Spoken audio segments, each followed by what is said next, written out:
বিষয়টি সম্পূর্ণ ভিত্তিহীন, বানোয়াট, কাল্পনিক এবং 24 সালের ছবি প্রচার করে একটি অপপ্রচার চালানো হয়েছিল।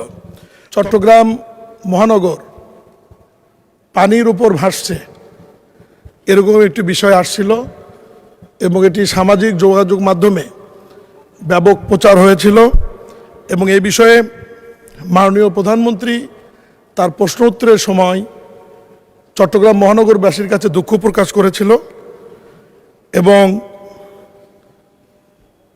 গতকালই মাননীয় প্রধানমন্ত্রী এবং স্থানীয় সরকার মন্ত্রণালয়ের মাননীয় মন্ত্রী আমাকে নির্দেশনা দিয়েছিলেন যে চট্টগ্রাম গিয়ে সরজমিনে পরিদর্শন করে বিষয়টি কি হয়ে আছে বা কি করা যায় বিষয়টি দেখবার জন্য। আমি গতকালই চট্টগ্রামে গিয়েছিলাম। সেখানে সিটি কর্পোরেশন, চট্টগ্রাম উন্নয়ন কর্তৃপক্ষ, পানি উন্নয়ন বোর্ড সহ সবাইকে নিয়ে গতকাল এবং আজকে দুপুর পর্যন্ত আমি চট্টগ্রাম ঘুরেছি।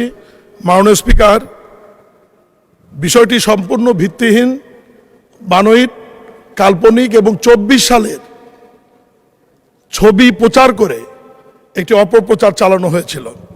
তবে আমি মাঝে মাঝে রাস্তার মধ্যে নেমেছি, সাধারণ মানুষের সাথে কথা বলেছি।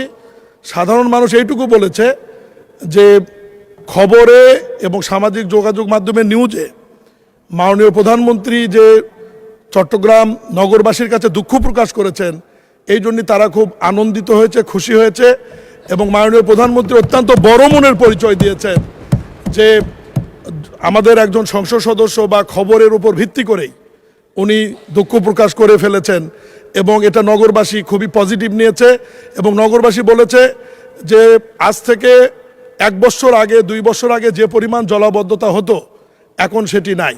চট্টগ্রাম নগরীতে টোটাল 57টি খাল রয়েছে মাননীয় স্পিকার। এর মধ্যে 36টি খাল চট্টগ্রাম উন্নয়ন কর্তৃপক্ষের মাধ্যমে 12,000 কোটি টাকা ব্যয়, ওখানে ইঞ্জিনিয়ারিং ব্রিগেড সেনাবাহিনীর তারা এটা বাস্তবায়ন করছে। এর মধ্যে 30টি খালের কাজ সম্পন্ন হয়েছে, 6টি খালের কাজ চলমান ছিল এবং এই যে 6টি খালের কাজ চলমান আছে, এই খালের কাজ করতে গিয়ে কিছু জায়গায় ব্যারিকেড বা বাঁধ নির্মাণ করা হয়েছিল। হঠাৎ অতিবৃষ্টির কারণে ওই বাঁধগুলির কারণে জলাবদ্ধতা তৈরি হয়েছিল এবং 220 মিলিমিটার বৃষ্টি হয়েছিল ওই দিন চট্টগ্রামে।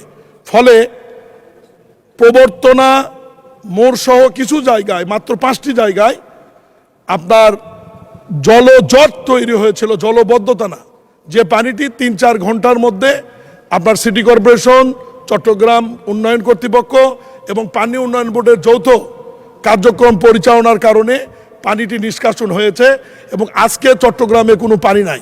আমি সংক্ষেপে শুধু এইটুকু বলবো, মাননীয় প্রধানমন্ত্রী এবং আমার মাননীয় মন্ত্রীর নির্দেশে আমি আজকেই মেয়রের নেতৃত্বে সমন্বিত একটি কমিটি করে দিয়ে আসছি।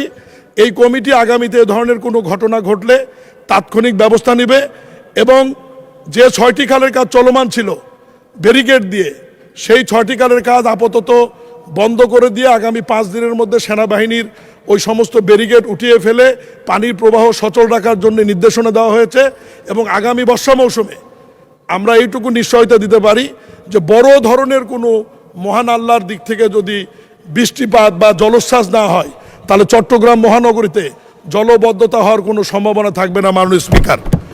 এবং আমি এইটুকুই আশ্বাস দিয়ে এবং ওখানকার মোটামুটি যে বিষয়টি মহান সংসদে আপনার মাধ্যমে উপস্থাপন করে 300 বিধিতে আমার বক্তব্য শেষ করছি।